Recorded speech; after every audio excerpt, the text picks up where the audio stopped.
Boa noite a todos. Estamos aqui mais um culto de quarta-feira, dedicando esse tempo ao Senhor. Hoje nós vamos ler Lucas capítulo 16, do verso 14 ao verso 18. Lucas capítulo 16, do verso 14 ao verso 18.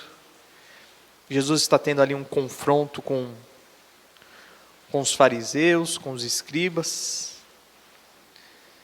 Ele vai falar um pouquinho sobre a lei, e a gente precisa entender muito bem qual é a função da lei de Moisés aí, tanto para entender o que Jesus está falando aqui, como para entender o que ele vai falar no domingo. Lucas 16, de 14 a 18, diz assim: Os fariseus que eram gananciosos ouviam todas essas coisas e zombavam dele. Mas Jesus lhe disse: Vós sois os que vos justificais diante dos homens, mas Deus conhece o vosso coração. Pois o que é elevado entre os homens, perante Deus, é abominação. A lei e os profetas vigoraram até João. A partir de então, o evangelho do reino de Deus é anunciado, e todo homem se esforça por entrar nele. Todavia é mais fácil o céu e a terra passarem do que cair um pequeno ponto da lei. Todo aquele que se divorciar da sua mulher e casar com outra, comete adultério. E quem casa com a divorciada também comete adultério. Vamos orar? Senhor Jesus, nós clamamos pela Tua graça e pela Tua misericórdia neste momento, pedindo que o Senhor nos oriente, pedindo que o Senhor abra o nosso entendimento, pedindo a oportunidade, Senhor, de compreender a Tua palavra e também de colocar essa palavra em prática. Esse é o nosso desejo. Tem misericórdia de nós, Senhor, porque nós somos pecadores. Nos limpa, Senhor, nos purifica. Tira toda e qualquer barreira que possa atrapalhar a nossa comunhão contigo neste momento. E que, com clareza, nós possamos ouvir a Tua voz, Senhor. E que nós venhamos a atender o Teu chamado. Que nós possamos realmente estar sendo transformados pelo Teu poder. Este é o nosso desejo. Mais uma vez eu me coloco diante do Senhor, pedindo a Tua graça e misericórdia, pedindo que o Senhor utilize a minha vida, Senhor, como instrumento em Tuas mãos, apesar daquilo que eu sou, que o Senhor possa estar falando através de mim, não permitindo que eu venha atrapalhar. Este é o nosso desejo, Pai, a nossa oração, em nome de Jesus. Amém. Domingo a gente falou um pouquinho sobre questão financeira, né? Como o judeu era apegado a isso, Jesus ensinando a nós não utilizarmos os bens deste mundo para ganharmos amigos aqui, mas utilizarmos esses bens para pensar em um retorno na eternidade. Jesus ele termina esse trecho no versículo 13 falando um versículo que todo mundo conhece, né? Nenhum servo pode servir a dois senhores, pois odiará um e amará o outro, ou se dedicará a um e desprezará o outro. Isso é claro.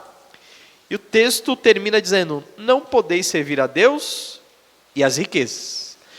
Quando Jesus coloca a riqueza como um Deus, a reação dos judeus ali, dos fariseus, é uma. Versículo 14 diz: os fariseus que eram gananciosos, ou seja, que eram amantes do dinheiro, ouviam todas essas coisas e zombavam dele. Por que eles zombavam de Jesus? Zombavam porque eles acreditavam que ser rico, ser bem-sucedido, estava intimamente ligado a um bom relacionamento com Deus. Se você era pobre, mau relacionamento com Deus. Se você era rico, bom relacionamento com Deus. Se a gente aplicasse isso hoje ao nosso culto, então, irmãos, a nossa situação estaria realmente feia, viu? A coisa está realmente complicada. Mas Jesus ele vai contra isso. Na verdade, a indicação dele traz um peso contra a questão dos bens materiais. Porque Jesus alerta sobre o perigo dos bens materiais, do dinheiro, se tornarem um Deus, um Senhor. Alguém que manda em nós, e não ao contrário, nós mandando no dinheiro, ok? Então, versículo 15, Jesus começa a fazer alguns destaques em relação a isso. Jesus disse para esses fariseus: vós sois os que vos justificais diante dos homens. A expressão justificar é se tornar justo. Quando Jesus diz que eles se tornam justos diante dos homens, Jesus está dizendo que eles estão aparentemente sendo justos diante dos outros. Tem no aspecto de santidade, sabe? Vestindo, digamos assim, uma máscara sem defeito. Jesus está trazendo esse destaque dizendo assim: vocês se esforçam para aparentar diante dos outros justiça. Inclusive, vinculando justiça e ser justo à quantidade de bens financeiros que tem. Então, os judeus eles ficavam olhando para o pobre, para o necessitado, dizendo assim: esse daí não tem comunhão com Deus. Quem tem sou eu. Olha quantos bens eu tenho. Olha quanto eu tenho aí de propriedades, de animais ou coisas parecidas. E eles até se utilizavam de textos do Antigo Testamento para colocar isso como uma prova. E Jesus está dizendo assim: todas essas manifestações, entre aspas, de justiça, são somente exteriores. Vocês desejam aparentar algo que, na verdade, não são. Jesus ele diz: mas Deus conhece o vosso coração. Irmãos, Deus enxerga por trás das nossas maquiagens. Deus consegue enxergar além das nossas ações. Às vezes a gente avalia a ação de A, B ou C como uma coisa boa, né? Você viu o que fulano fez? Nossa, uma atitude muito bela, muito bonita, muito honrosa. Só que Deus ele não para aí. Deus ele vai além e observa no coração as intenções por trás de cada uma das ações. E é por isso que Deus ele não vai cair em qualquer manifestação de justiça. Pelo contrário, ele sempre vai avaliar o coração e vai saber: isso foi uma ação justa de verdade ou foi uma intenção de buscar aplausos do ser humano? Deus sempre vai chegar ao ponto. E aí o texto diz: pois o que é elevado entre os homens, perante Deus é abominação. O texto ele não está dizendo que tudo que o homem faz e acha bom, para Deus é abominação. Mas tudo aquilo que o homem consegue enxergar dentro da sua limitação, para Deus que vê o coração, na verdade ele consegue ver o pacote completo. Tanto que é por isso que o profeta ele vai dizer que nossas melhores atitudes e ações são comparados a trapos de imundícia. Porque lá no fundo nós sempre temos algum tipo de intenção, sabe, corrompida. Mesmo nas nossas melhores ações. É por isso que o Espírito Santo vem e tenta corrigir isso dentro de nós. Eu costumo brincar com o pessoal dizendo que às vezes eu estou pregando, né? E no meio da pregação eu falo algo que eu não tinha preparado. E eu tenho consciência de que esse algo que eu falei e não tinha preparado é uma ação do Espírito Santo através de mim. Mas apesar de ter essa mesma consciência, assim que eu falo, eu paro assim para pensar e falo: rapaz, essa frase foi bonita, hein? Rafael, você está mandando muito bem na pregação. Isso é o nosso coração. A atitude parece justa, mas às vezes a intenção do coração não é. Aí o Espírito Santo vem e alerta: ei rapaz, toma vergonha nessa cara aí, você sabe que não foi você? Você não estudou nada disso? Você não planejou falar isso? Você sabe que não vem de você, não sabe? E aí Deus nos coloca no nosso lugar. Deus é assim, consegue trazer à tona as realidades que estão ocultas aos nossos olhos dos homens. E aí no versículo 16 ele começa a dizer o seguinte: a lei e os profetas vigoraram até João. Ou seja, estavam de forma ativa cumprindo um papel específico. Deus, ele não é um Deus de duas palavras, ok? Ele não se contradiz. E a sua revelação na Bíblia, ela tem um termo que a gente chama de revelação progressiva. Ou seja, ele vai se revelando ao homem, pouco a pouco, até chegar à revelação máxima, que é o próprio Jesus. Jesus está dizendo: vocês têm um conteúdo específico da revelação de Deus. Por enquanto vocês só conhecem a lei e os profetas. Isso veio até João. Esse João é João Batista. João Batista é considerado aí o último profeta no padrão do Antigo Testamento. Profeta naquele padrão não existe mais. Profetas que falam, assim diz o Senhor, hoje não existem mais. O último foi João Batista. E o texto diz, a partir de então, de João Batista para frente, o evangelho do reino de Deus é anunciado. Ou seja, a boa notícia da chegada do reino, com o seu rei, que é o próprio Jesus. A boa notícia da chegada do reino é que esse rei ele é poderoso o suficiente para tirar os pecados do coração do homem e fazer com que esse homem seja completo na presença de Deus, e não somente a parte externa, mas também a parte interna. Jesus diz, e todo homem se esforça por entrar nele. Na verdade, a expressão que seria mais correta nesse texto aqui, é que todo aquele que entra nesse reino, todo aquele que tem essa comunhão com Jesus, se aproxima do rei, faz isso com esforço. Qual o esforço? O pior esforço que o ser humano tem para fazer. Reconhecer que é pecador e pedir perdão. Quando Jesus destaca isso aqui, ele está chamando a atenção daqueles fariseus, daqueles escribas, que estavam falando mal dos publicanos e pecadores. Lembra que a gente falou sobre isso bastante? Os publicanos e pecadores se aproximaram de Jesus, reconhecendo os seus pecados, e os fariseus estavam fazendo o quê? Falando mal deles, falando mal de Jesus, murmurando. Jesus está dizendo, nós já estamos em um novo período, onde todo aquele que reconhece os seus pecados, tem a oportunidade de entrar nesse reino. Mas é necessário um esforço. O esforço de olhar para si mesmo, não como justo, mas como pecador. Jesus ele colocou, vocês fariseus se acham justos, e não são.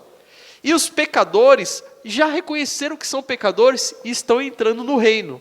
Mas vocês, enquanto se acharem justos, não vão entrar. Versículo 17 ele diz, todavia é mais fácil o céu e a terra passarem do que cair um pequeno ponto da lei. Talvez alguém pudesse pensar assim, opa, Jesus disse que a gente está num novo período. A gente não está mais no período da lei nem dos profetas. Talvez alguém pudesse falar assim, então deixa a lei de lado. Jesus disse assim, não. Eu não vim aqui para abolir a lei. Eu vim para cumprir. E eu digo para vocês, a lei de Deus ela é tão importante, mas tão importante, que é mais fácil que esse mundo venha a acabar, do que cair um pontinho sequer da lei de Deus. Irmãos, você precisa entender qual é a função da lei. A lei ela não veio para trazer salvação ao homem. Pelo contrário, a lei veio para trazer consciência do pecado. Todo aquele que conhece bem a lei de Deus deve chegar a uma conclusão. Não consigo cumprir essa lei. Todo aquele que conhece a lei de Deus vai chegar a essa conclusão. Não consigo ser perfeito. Se Deus não me perdoar, se Ele não me salvar por graça e misericórdia, serei condenado. Porque pelo meu próprio mérito, pelas minhas próprias ações, eu jamais serei justo. E é isso que Jesus está destacando. Vocês acham que podem ser justos diante dos homens, mas diante de Deus que fez a lei e está mantendo ela, vocês jamais serão justos. Se vocês não se arrependerem, se vocês não reconhecerem os seus pecados, vai ser impossível que vocês sejam declarados justos. Como eu e você somos hoje. Nós não somos declarados justos pelo nosso próprio mérito, mas porque Jesus pagou a nossa conta lá na cruz. Quando Deus olha para a gente e fala assim, opa, esse daí está com a conta zerada, mas zerada de pecados, ok? Não é na sua conta bancária, certo? Versículo 18, Jesus acabou de falar sobre um pequeno ponto na lei que não pode ser tirado, certo? No versículo 18 ele dá um exemplo de um pequeno ponto da lei que o judeu ele não considerava um pequeno ponto, né? Versículo 18 diz: todo aquele que se divorciar da sua mulher e casar, comete adultério. E quem casa com a divorciada, também comete adultério. Jesus está dizendo assim, nada da lei vai ser tirado, inclusive esse pecado que vocês cometem corriqueiramente. Jesus ele vem e fala assim, eu estou dizendo para vocês que nada, nem um ponto pequeno da lei vai ser tirado. E eu vou dar um exemplo de ponto pequeno. Deus odeia o divórcio. Ponto final. Nem isso que é um ponto pequeno vocês conseguem fazer. E olha que isso vem sendo feito não somente no coração de vocês, mas também exteriormente. Porque o divórcio era um ato público. Então Jesus vem e fala assim, vocês não são justos nem diante de Deus, nem diante dos homens. Porque vocês cometem pecados ocultos e cometem pecados públicos também. Mas mesmo assim vocês ficam aparentando justiça na frente dos outros. E Jesus diz, vocês precisam cumprir a lei total, cabalmente, inclusive aqueles pontos que vocês consideram pequenos. O que a gente poderia fazer de pergunta para esse texto é, com tantas coisas para Jesus falar, por que ele foi falar logo sobre adultério? Por que logo ele foi falar sobre repudiar ou se divorciar? Ora, porque no Antigo Testamento as comparações das traições de Israel eram sempre vinculadas a isso. Deus como um bom marido e Israel como uma esposa infiel. E aí o que Jesus está trazendo para destaque é o seguinte, vocês não conseguem amar a pessoa mais próxima a vocês, que é a sua esposa. Pelo contrário, vocês repudiam, vocês mandam ela embora, vocês declaram divórcio e se casam de novo, cometendo isso. Aí ele diz assim, como é que agora vocês podem parar assim para analisar o versículo 13? Ele diz, nenhum servo pode servir a dois senhores, pois odiará um e amará o outro. Parece que Jesus utiliza o mesmo exemplo do Antigo Testamento com aqueles homens dizendo assim, vocês estão mandando Deus embora para se relacionar com o dinheiro. Parece que Jesus trouxe o destaque dizendo assim, olha, a pose de vocês é de justo, mas o que vocês têm feito é mandado Deus embora. Vocês posam de santidade, mas o que vocês têm feito é se relacionado com o dinheiro. Vocês se dizem santos, mas na verdade vocês estão servindo ao dinheiro e não ao Senhor. E apesar de todo esse destaque de vocês sobre santidade, vocês não conseguem enxergar que o caminho de vocês está levando vocês para a destruição eterna. Que é a sequência do texto do versículo 19 ao versículo 31, que a gente não vai estudar hoje. Mas é a parábola do rico e Lázaro, que a gente vai entender, se Deus quiser, no domingo. Amém? Se você quiser entender o que vai acontecer se você morrer hoje, leia a parábola de rico e Lázaro. A gente vai comentar sobre ela no domingo. Amém? Dúvidas, irmãos?